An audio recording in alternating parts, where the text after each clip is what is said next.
Hola. El objetivo de fondo o el concepto fuerza que queremos delimitar es debate de competición, construcción de un discurso. ¿Qué tres verbos antropológicos clave son necesarios entender para saber qué es debate? Ya sea de forma coloquial o de forma competitiva. La única diferencia de forma competitiva es que hay unas reglas, que hay unos jueces, que hay unas normas. Pero debatir siempre implica argumentar, persuadir, comunicar. A lo largo de este vídeo o de los siguientes muchas veces diremos esta tríada, estos tres verbos, pero es que sean tres operaciones distintas, no que a veces argumentemos, solo argumentemos, a veces persuadamos y solo hagamos que persuadir y a veces comuniquemos y solo estemos haciendo comunicar. No, a la vez estamos argumentando, persuadiendo, comunicando. O sea que no podemos decir las tres cosas a la vez. Estos tres verbos, estos tres predicados, lo importante es saber que se hace en público. No nos estamos refiriendo a ensayos por escrito, que también argumentamos, también existe una escritura persuasiva, evidentemente una escritura comunicativa, pero aquí todo el marco de referencia es la oralidad, la puesta en escena, no hablar en público. Hablar en público, entre comillas, es fácil, lo puede hacer cualquiera, todos lo hacemos. Lo que es un poquito más complicado es lo de pensar en público. Implica un entrelazamiento entre la argumentación, la persuasión, la comunicación, y cuando es bajo una forma arreglada, competitiva, existen unas reglas. Pues bien, estos tres predicados constituyen un espacio lógico. Y dicho espacio lógico, ¿con qué está rellenado? ¿Con qué elementos? Pues unos elementos que son unas acciones. Las acciones que tienen que ver a la hora de preparar el discurso, exponerlo, escuchar al otro y interactuar. ¿Qué acciones esas son importantes? Bueno, saber sistematizar. No nos referimos a hacer todo un sistema filosófico, sino tener una actitud sistemática. Sistematizar, interpretar, analizar, dialogar, discutir, problematizar. Todas estas acciones, todos estos elementos de este espacio lógico, lo que no hacen es delimitar el contorno teórico de lo que es construir un discurso, de lo que es debatir. Y para ello, estos elementos los vamos a explicar. Los vamos a explicar atendiendo a ciertos análisis conceptuales claridosos que ya han existido. Son sobre todo del siglo XX, sí, todos son del siglo XX. Análisis conceptuales de Mario Bunge, Edgar Morin, Gadamer, Wittgenstein, Austin, Siar, Grice, Brandon, Rawls, Jakubinsky, Volosinov, Medvedev, Tierno Galván, Appel, Habermas y Michel Meyer. Lo que queremos decir en estas generalidades filosóficas, en estas iluminaciones en torno al lenguaje, que tiene que tener en cuenta cualquier persona que quiera construir de forma eficaz, eficiente, comunicativa, un discurso o que quiera debatir de forma persuasiva, comunicativa, de forma eficaz, pues son unas iluminaciones que tienen que ver sobre todo con una idea fuerza. En esta pequeña píldora introductoria solo queremos transmitir una sola idea. ¿Y cuál es? La forma de la expresión depende del significado a comunicar. La forma de la expresión depende del significado que queremos comunicar. Vamos a esbozarlo con unas pinceladas a partir de Santayana, de George Santayana o Jorge Santayana, porque aunque intelectualmente se le considera estadounidense, es de origen español, y Santayana en el sentido de la belleza en 1896 y en la razón en el arte de 1906, pues nos dice lo siguiente. La sintaxis es un efecto. Y como efecto, ¿qué es la sintaxis? Pues a lo que apela, a lo que induce, a lo que nos está conectando es con ciertas distinciones mentales. Vale, ya sabemos que la sintaxis apela a distinciones mentales. ¿Y estas distinciones mentales han aparecido de la nada en nuestro cerebro? No. Estas distinciones mentales dejan su huella en la sintaxis, pero es que a su vez estas distinciones mentales ellas son marcas. ¿Marcas de qué? Pues marcas del medio social compartido. Hay un medio social compartido, su efecto es ciertas marcas que nos deja en el cerebro, en nuestros estados mentales, y eso se refleja cuando nosotros representamos contenidos a través de la sintaxis. Todo esto, ¿cómo lo podríamos traducir? Podemos traducir con una frase que es de Antonio Domínguez de Rey, un fenómeno actual muy potente, muy importante, español, gallego en particular, que define, sintetiza todo lo que quiere decir Santayana con la siguiente expresión. Los fonos como representación intencionada del mundo.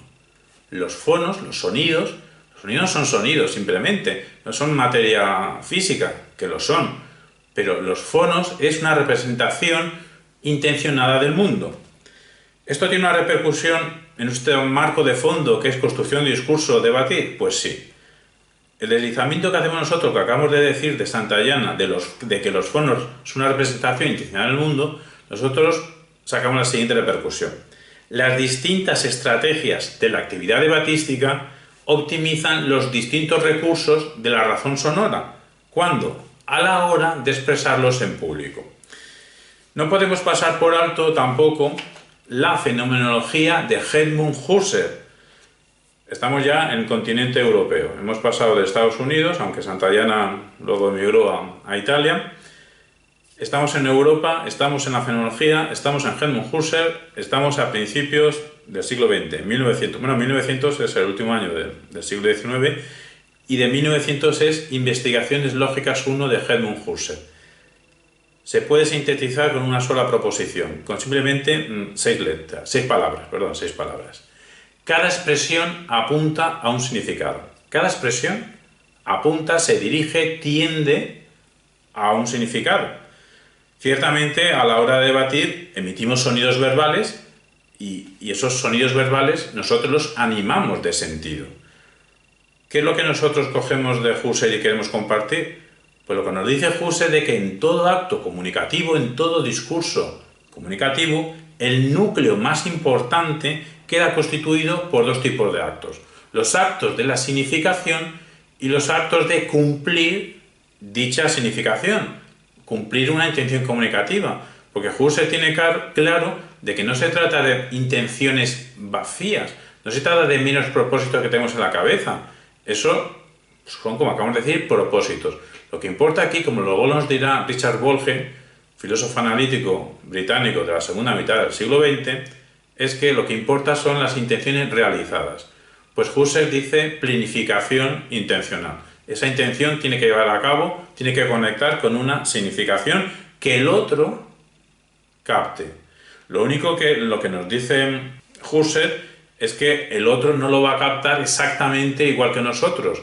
El otro va a tener sus vivencias, va a conectar con nuestras vivencias, que hay un intermediario lingüístico en medio, pero no hay una equivalencia, no hay una igualdad plena, no hay un isomorfismo total entre la vivencia del hablante con la vivencia del escuchante. Evidentemente, claro que hay un punto de encuentro. Un discípulo de Husserl, Merleau-Ponty, pues tiene una tesis fenomenológica muy importante en relación con lo que estamos diciendo, que cuando hablamos, cuando nos comunicamos, cuando hacemos un discurso o cuando lo escribimos, pero que luego lo vamos a escenificar, tenemos en cuenta al otro. Entonces, Merleau-Ponty, fenomenólogo francés, nos dice lo siguiente. La verdad está por hacer, ¿vale? La verdad está por hacer. Entonces, ¿cómo se hace? Pues con el otro. La verdad está por hacer y se hace con el otro. Vale, muy bien, muy bonito, muy fácil. No, no es tan fácil, nos dice Merleau-Ponty. Esto no es un camino de rosa, esto no es una alfombra roja que vamos comunicando y todos nos vamos entendiendo a la perfección.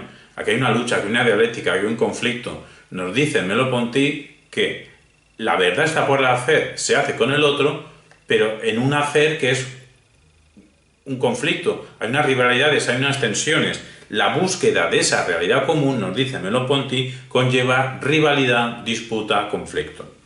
Bien, ¿eso cómo lo deslizamos nosotros hacia nuestro campo de interés, que es construcción, discurso, debatir? Pues que debatir no es un cántico al relativismo. O sea, pareciera que debatir es saber el pro y el contra, a favor y en contra de la misma cosa, como si fuéramos sofistas, con la mala interpretación que tienen los sofistas.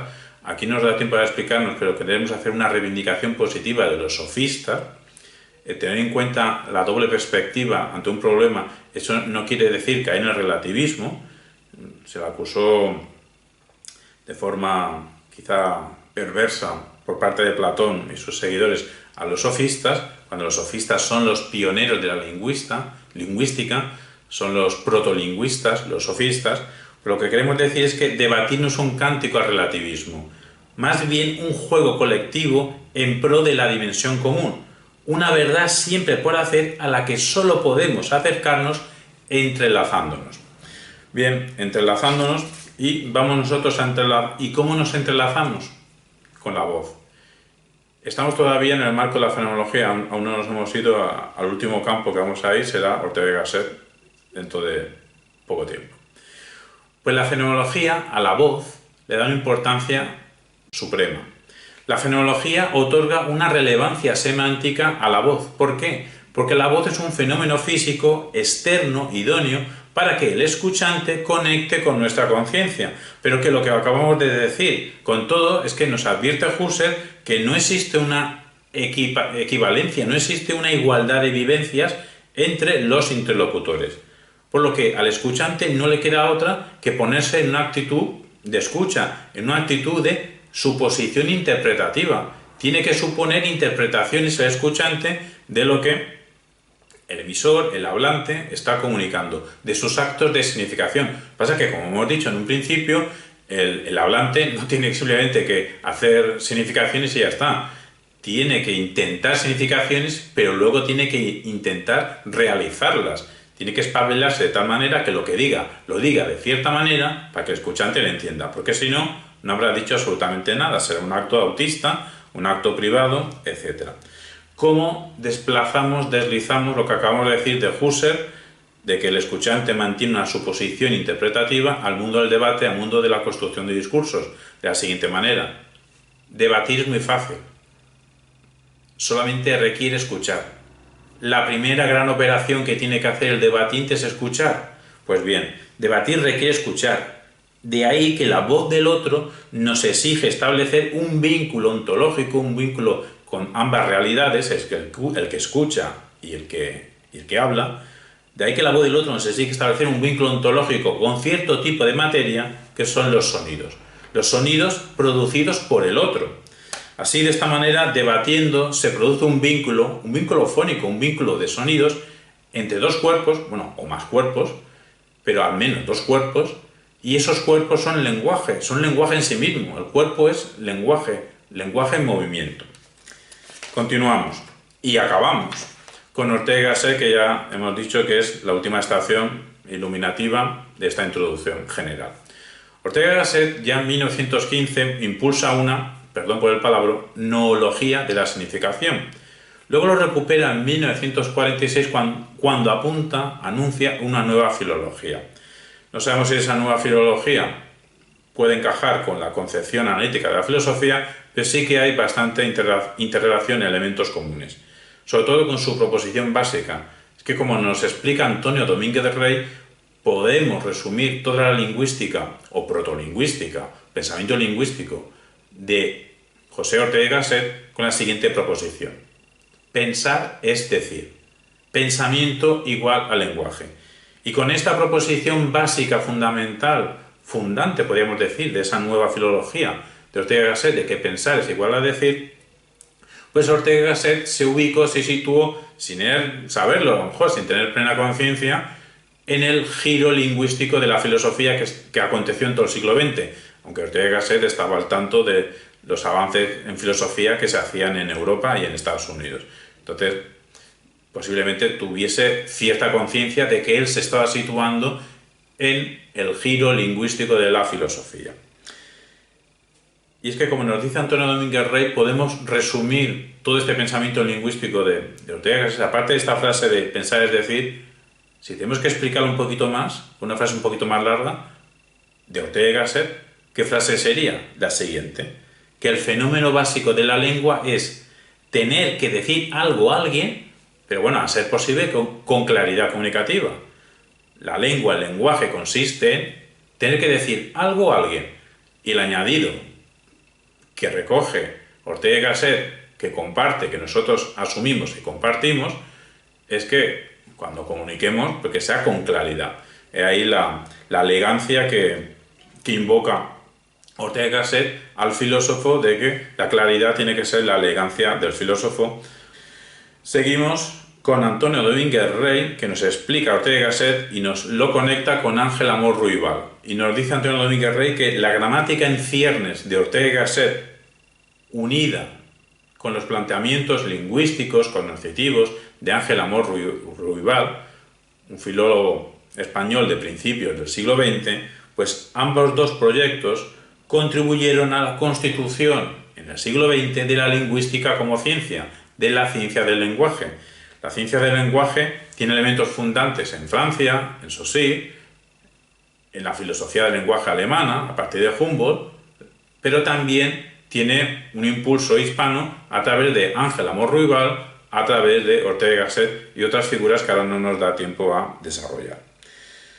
Pues bien, de este pensamiento lingüístico orteguiano, nosotros estamos siguiendo la explicación de Antonio Domínguez Rey, pues podemos subrayar dos proposiciones, o al menos a nosotros, para nuestro marco amplio de construcción de discursos, debatir, nos interesan dos proposiciones, dos reflexiones, que son las siguientes. Primera reflexión: la palabra no es palabra dentro de la boca del que la pronuncia, sino en el oído del que escucha. La palabra no es palabra dentro de la boca del que la pronuncia, sino en el oído del que escucha.